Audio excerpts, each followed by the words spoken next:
we have this breaking news, which we talked about at the top of the show. Fox Business has learned exclusively that Robinhood will donate $2 million to President-elect Donald Trump's inaugural fund.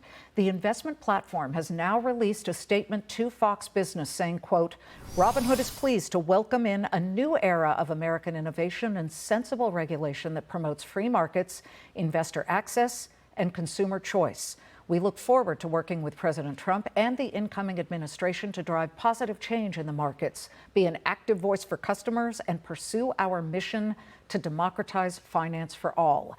The co-founder and CEO of Robinhood, Vlad Tenev, joins me now in a Fox Business exclusive. Vlad, tell us when you began thinking about making this $2 million donation. What was the genesis of this? Yeah, first of all, thank you for having me. President Trump's agenda to promote sensible regulation. I haven't been shy about expressing my disappointment and general sense that the current administration and the SEC has been headed in the wrong direction.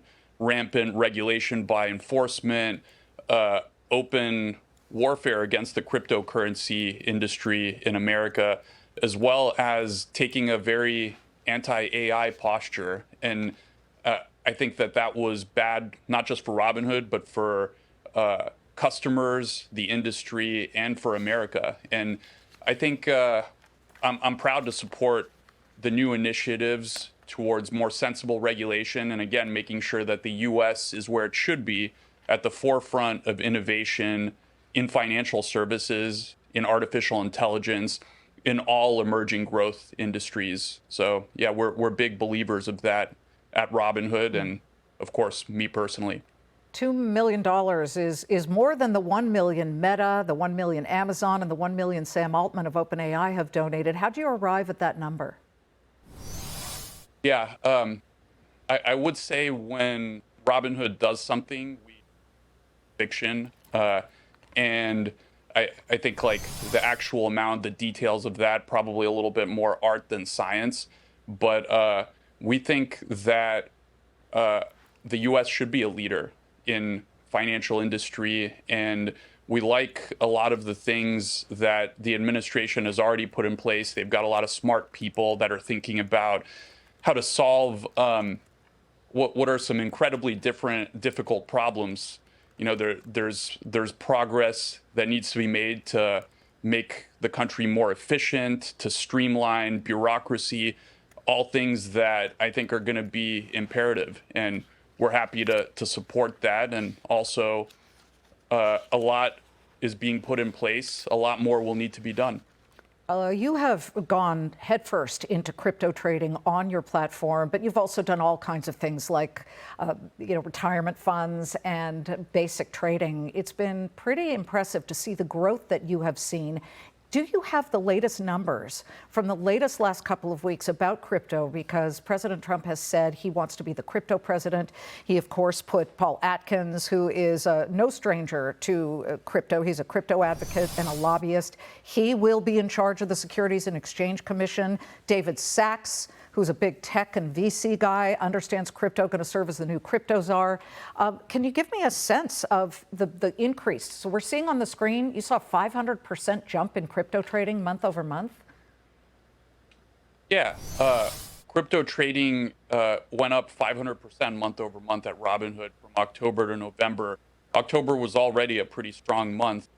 And I think it shows that regulatory clarity doesn't just matter to the companies operating in the space, which we do believe is going to be a huge sector for growth in the economy and in the U.S., but consumers respond to that too.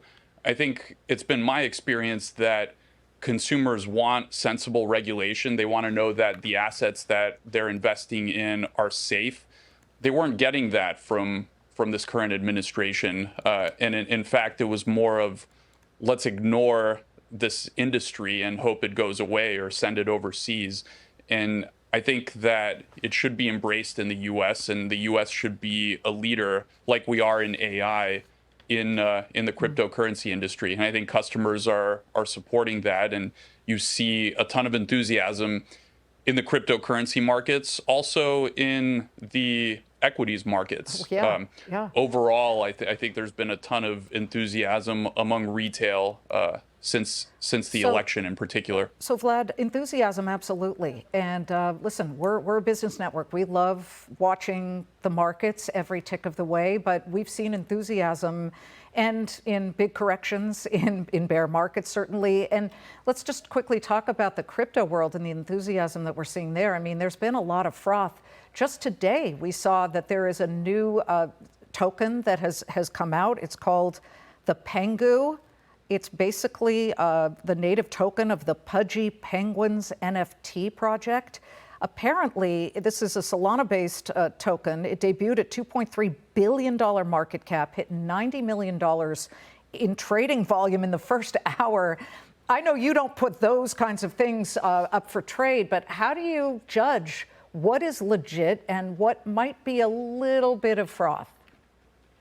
Well, what I'll tell you is that I think a lot of people tend to get distracted by these sorts of things, and they talk about how crypto has all of these meme tokens, but underlying this is a very, very real thing.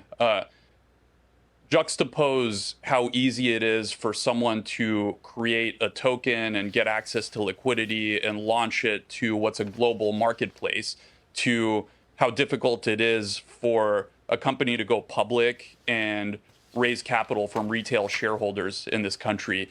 I mean, it used to be that, you'd have companies like Microsoft going public in the 80s at 100 million valuation, and retail can benefit from that appreciation by having access to it. Mm-hmm. Now that's gotten increasingly difficult. And I think what you're seeing with these tokens is the desire for retail customers to be part of something while it's small and actually take advantage of that growth opportunity and grow along with it. And I think the ultimate antidote is to make it a little bit easier for companies to go public and for retail shareholders to access companies while they're still at reasonable valuations, which over the past few decades has really just been the domain of sophisticated, high net worth individuals and institutional investors. Sure. So I think beyond the veneer of all the meme activity is a very serious thing that we should not ignore and we should learn from.